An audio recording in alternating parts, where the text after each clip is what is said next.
Dari kecil, saya tidak tinggal dengan orang tua saya. Karena saya sakit-sakit, jadi saya mengikut orang tua angkat saya ke luar pulau dari Sulawesi ke Papua.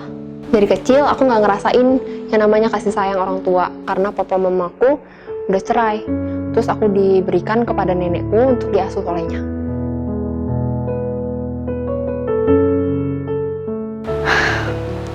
Sangat kesepian. Rasanya sedih banget sih, dan nggak bisa ngelak juga, rasa iri itu pasti ada. Karena di sekolah juga, teman-teman di sekolah sering banget cerita mamanya, gimana mereka disayang mamanya, sedangkan aku nggak bisa ngerasain itu sama sekali.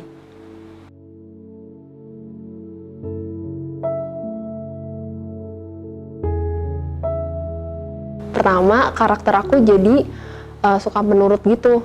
Jadi aku nggak bisa ngambil keputusan, karena aku terbiasa disuruh atau diperintahin sama popo aku. Saya menjadi orang yang mudah emosi, emosinya meledak-ledak, hidup dalam ketakutan, minder. Terus juga aku jadi tipe orang yang cuek, nggak peduli sama keadaan orang sekitar aku gitu, aku nggak peduli.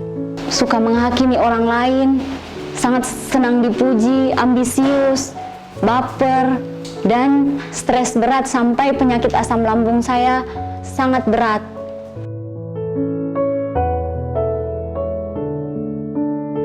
Waktu liburan, aku pergi ke tempat mamaku.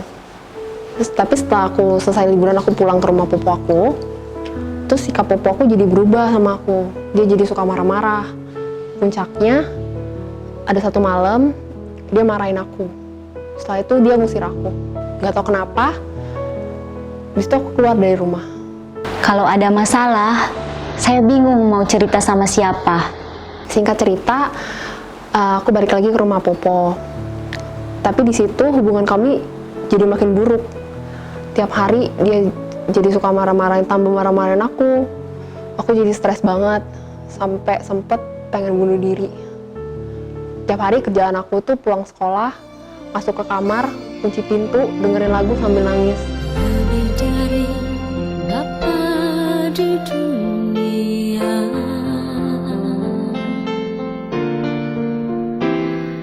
kau menjaga hidupku ya Allah. Jadi awalnya saya mendengar suara Tuhan pada saat mendengar khotbah. Saya diminta untuk menemui seseorang untuk mengajarkan saya tentang firman Tuhan. Karena suara itu begitu keras, akhirnya saya mengambil keputusan untuk menemui orang tersebut. Dan saya ditawarkan untuk dilayani secara holistik. Di awal 2019, aku dapat tawaran kerja di tempat yang baru. Di situ aku kenal juga yang namanya Komsel, terus aku ikut juga Komsel. Nah di Komsel itu, mereka pernah bahas minggu itu tentang pelayanan holistik. Terus aku kayak penasaran gitu kan, apa sih pelayanan holistik? Setelah itu aku tanya-tanya sama suatu hamba Tuhan. Setelah itu aku ikut deh pelayanan holistik. Yaitu pelayanan yang menuntun kita mengetahui kebenaran firman Tuhan, mengakui dosa-dosa kita, menceritakan apa yang terjadi di masa kecil kita hingga dosa-dosa yang sering kita lakukan. Di dalam pelayanan holistik itu, aku diminta untuk mengakui semua dosaku, diminta juga untuk ngakuin semua trauma-trauma yang pernah aku alami di masa lalu. Pada saat didoakan, saya diminta untuk menyebut nama orang-orang yang sudah menyakiti saya dan mengampuni mereka. Semua kepahitan-kepahitan yang pernah aku alamin dan diminta untuk mengampuni orang-orang itu. Perubahan yang pertama, aku jadi belajar untuk ambil keputusan sendiri. Yang kedua, Tuhan kasih kerinduan di hati aku untuk jadi berkat untuk orang lain lewat kesaksian hidupku ini. Penyakit asam lambung saya disembuhkan dan saya sangat penasaran. Kemudian saya mencoba untuk puasa selama 1 minggu karena saya pengen tahu apakah benar-benar saya sudah sembuh. Dan pada saat saya menjalani puasa selama 1 minggu, puji Tuhan, tubuh saya benar-benar tidak merasakan sakit yang seperti biasa yang selama ini saya rasakan, yang perut saya sampai panas. Tapi puji Tuhan, benar-benar sembuh. Haleluya.